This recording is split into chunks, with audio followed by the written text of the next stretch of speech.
Hello, everyone, and welcome to Unit 3.2. We are going to get into the heart of our argumentative essay and a few things to look out for this week. So, for starters, we have another link to the same article as last week, helping you with some of your academic argument essay questions, right? A good overview of that. If you didn't see it last week or if you need a refresher, we have a link here for you again this week.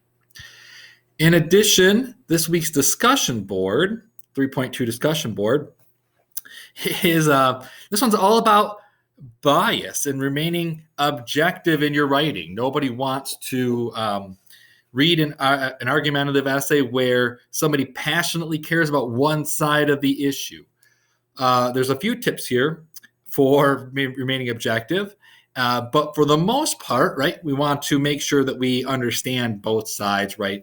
Rarely is there an issue where one side is completely in the wrong. Like, it doesn't happen. Like, people usually feel strongly about this two ways because there's sort of good points on either side of the issue. And so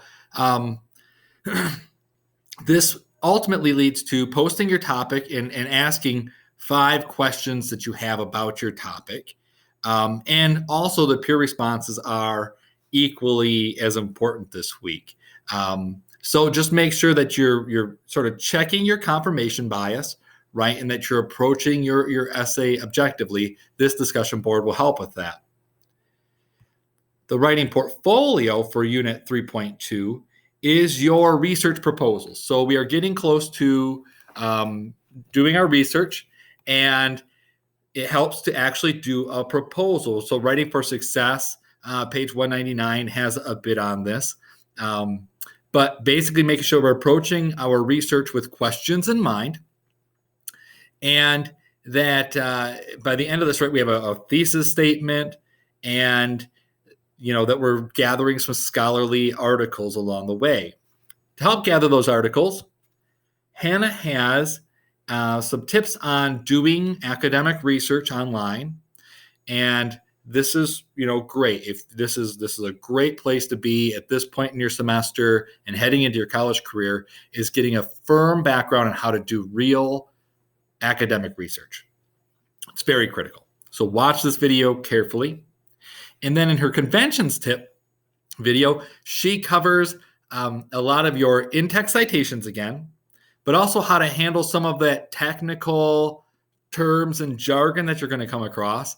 Those are all tricky areas of in-text citations and just writing in general. And she has some great tips. And again, if you ever notice, her videos have little timestamps and they're clearly labeled. And so you can go to those timestamps and see what you're missing.